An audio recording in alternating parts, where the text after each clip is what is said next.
back to Fast TV. Today we're going to talk about probably the most unexpected marriage in automotive history. Picture this, it's 1998. Two Japanese cars are dominating headlines worldwide.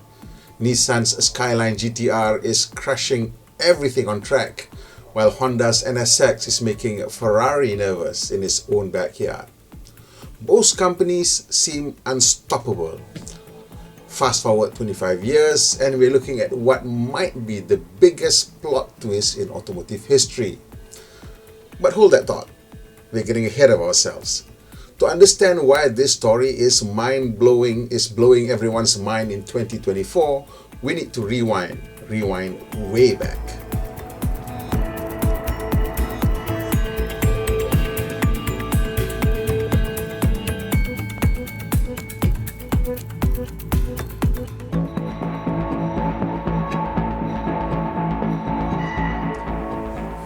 The Rebel and the Giant.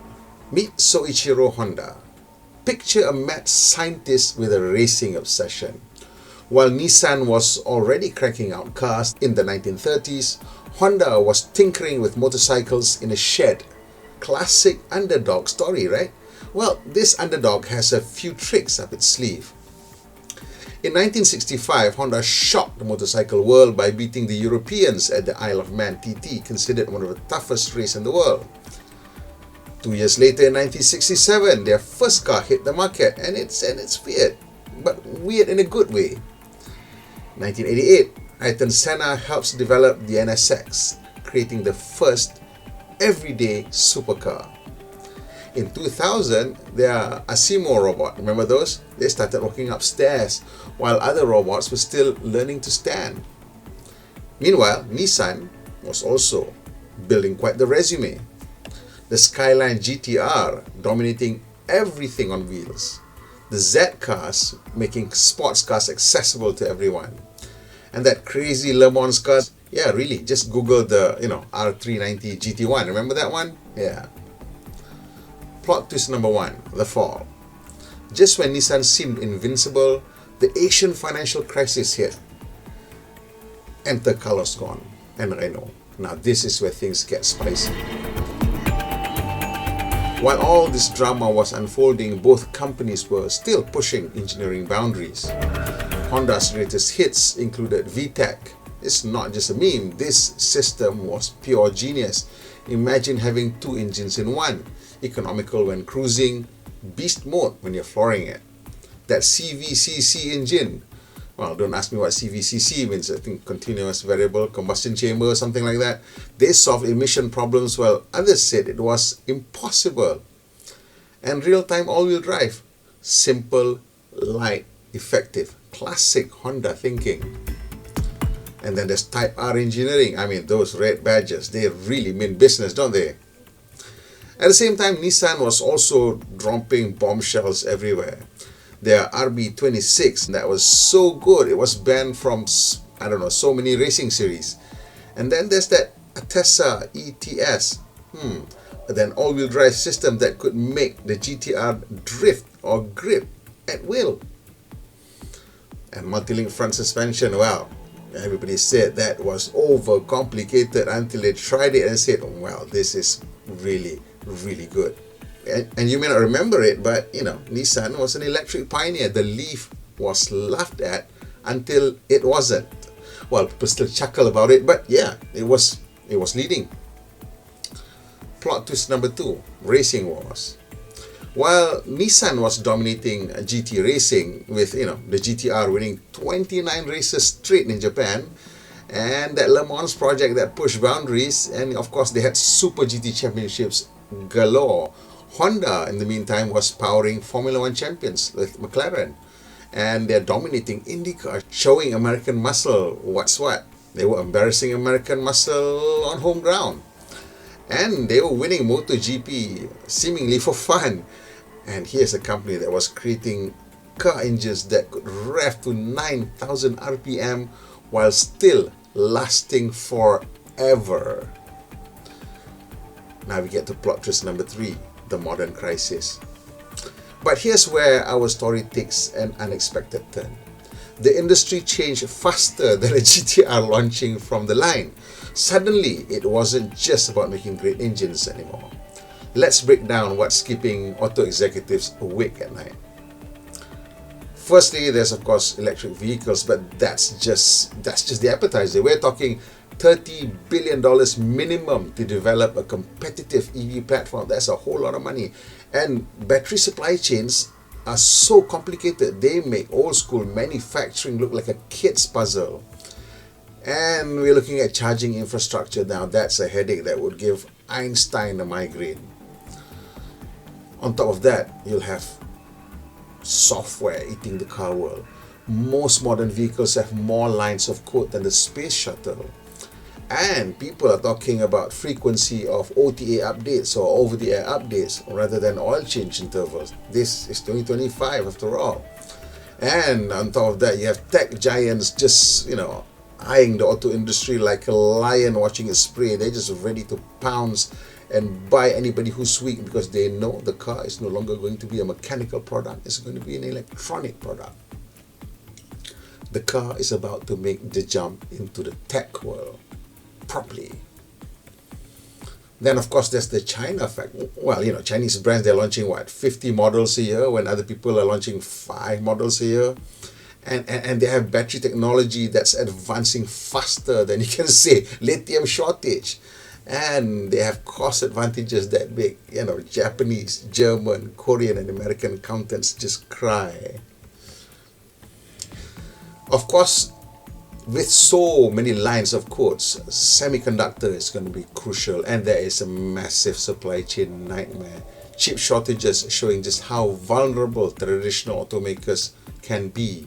Raw material costs, they just keep going up and up and up. And right now, suppliers, we're not talking about automakers here, we're talking about suppliers needing more investment than entire car programs used to cost to develop all these new technologies. The stakes have never been higher. Now here's the real kicker.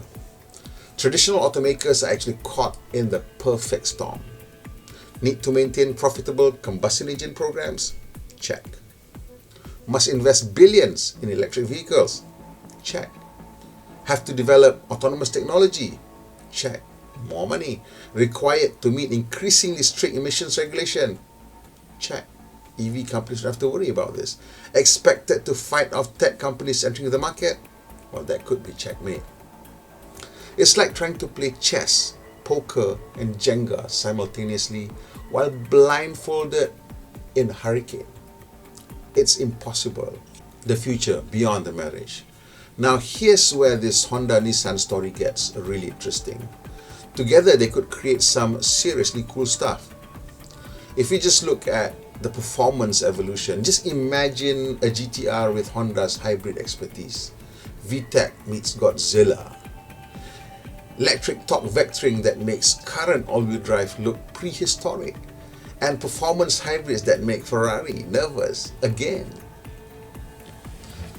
The electric revolution. Here's something that it can do. Combine the EV knowledge of Honda and Nissan, and you could come up with an affordable EV because, ramen budget still needs love, and it could result in battery tech that does not require a small mortgage. And here's what everybody wants: charging speed that don't give you time to finish your coffee. Nobody wants to wait while the car is charging. And of course, manufacture is something they could excel at. If Honda's precision needs Nissan's scale, you could have factories that are so efficient they make German engineers jealous. Or we're talking about Chinese engineers these days. I'm not sure who runs more efficient factories these days. Quality control that makes Swiss watches look sloppy. They could come up with a supply chain that's resilient enough to survive anything, even in the toilet paper crisis. Remember that, right? During the pandemic. While all these three are important, then there is the story of tech integration. If you develop software jointly, then you might be able to come up with infotainment systems that don't make you want to throw your phone out the window. Some of the entertainment system that's coming out from traditional OEM these days looks so dated, it's unbelievable. And they could come up with AI that predicts what you want before you do. Is that something you want? In a helpful but not creepy way. I don't know if that's possible, but that's certainly something that you want. And of course, everybody's talking about over-the-air updates. And what can you do with these OTAs? Can you make the cars better? Can you actually improve it over time? That'd be revolutionary, right? Well, some companies are already doing it. Now, even the Japanese government through METI is playing 4D chess here. They're not just thinking about cars anymore. They're thinking about Japan's industrial future. Japan is basically an automotive giant. And if this goes away, then they could be in trouble. And they certainly don't want to be playing second fiddle to anyone in Asia, because they've always been a technology leader in Asia. And of course, this is where it becomes quite difficult. Now, Honda and Nissan need to figure out how to become competitive in the age of tech giants. I mean, Japan does not have a huge pure tech industry. The software achievements are not particularly impressive. And they need to create blueprint for other industrial collaboration, because the way things are going, more and more companies are going to need to merge and consolidate and become bigger to just achieve the necessary economies of scale to compete in this brave new world. And here's the thing, nobody knows how this is going to end, but one thing's for sure, with Honda in the driver's seat and Nissan's potential unleashed, provided they're willing to listen to Honda, they could be the biggest comeback story since Honda decided motorcycles are not enough and they wanted to build cars too. Cue Japan's METI. Think of them as Japan's industrial mastermind. They look at Honda and Nissan and they say, we need to talk. You might think Honda would say, thanks but no thanks, we have enough on our plate. But here's the kicker, Honda somehow agreed to help. But with one non-negotiable condition, they have to be in charge. They have to be in charge, full stop. Why? Well, because Honda probably learned from watching Nissan's alliance with Renault. Two captains, that ship ain't gonna sail straight, is it? Well, crash. So think about it. If you have Honda's engineering discipline and Nissan's willingness to go crazy, it could create magic, And Honda's manufacturing precision together with Nissan's global reach could make them unstoppable. Meanwhile, Honda's hybrid tech and Nissan's EV technology, well, at least it would make them strong for now, maybe be better prepared for the future. But here's the real drama. The real question is whether Nissan can accept being led by a company that used to be the new kid on the block. Will Honda's leadership style work on a company that's twice bitten, first by the financial crisis and then by the alliance drama and Carlos Ghosn? That said, I really hope that they're successful, because I want to imagine a world where you'd have the GTR with Honda's reliability. I want to see an NSX with Godzilla crazy performance DNA. And of course, you want to see them develop proper electric platform that can change the game. They have the capability, they just now need the drive and the commitment and the focus. Everybody wants to see Japanese engineering prowess reach new heights, if for nothing, to at least challenge the Chinese. Competition is always good, and as a customer, as a consumer, you always want to see the giants fight. It's not only just good for us, it's also entertaining. So, will this work? Who knows? But what if it works so well that it changes the entire automotive industry? What if this marriage comes up with, I don't know, some of the most interesting tech and products and whatnot? Well, I don't know whether that's going to be reality, but we can dream. I would like to see that, because we want to see things get better. We want to see more interesting products from Nissan and Honda. We want them to keep churning up interesting products. Sometimes the best stories are the ones that nobody saw coming. And I certainly didn't see this coming 5 years ago, 2 years ago, or even 1 year ago. What do you guys think of the Honda and Nissan merger? Do you think it will be successful? Do you think Honda will be able to convince Nissan to listen to it? And will Nissan finally understand and realize that they are the one that's in trouble and should learn, maybe just to look at a different perspective and to listen to a different point of view? Please comment. If you like this video, press the like button and share with your friends. And if you haven't subscribed and you like our channel and you like our content, please press the subscribe button and of course the bell button so you don't miss out when we upload new programs, when we upload new videos. Pemandu Malaysia, pemandu yang berhemah. Kita jumpa lagi.